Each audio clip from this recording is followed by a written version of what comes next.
Ayan. So may kikwento na naman ulit ako sa inyo nung kabataan ko. Nung time na yon, hindi pa katulad ngayon, ang dami-daming fast food. Anytime you want, you can eat fried chicken. Pero during that time, nung mga bata pa kami, at least sa family namin, yung parents namin will bring us to a fried chicken store. Actually, it's a fast food din, pero meron kami favorite na store na doon lang kami nakakakain ng chicken kapag may occasion o kaya merong honors, di ba, sa school. So doon kami dinadala para i-treat, no, ng aming parents.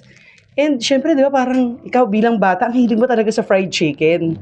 Sabi ko sa sarili ko, pagka nagkaroon ako ng trabaho, kakainin ko lahat ng fried chicken na gusto kong kainin. So, few years later, nakagraduate ako ng college, nakapagtrabaho ako, tinupad ko yung pangarap ko sa sarili ko. I ate all the chicken that I want. And fried chicken, ha? Crunchy na balat. Yun ang masarap, di ba? Yun yung binibili ko palagi. And hanggang sa kahit na bata pa ako noon, sabi ng doktor, ingat-ingat na kasi ang cholesterol tumataas na.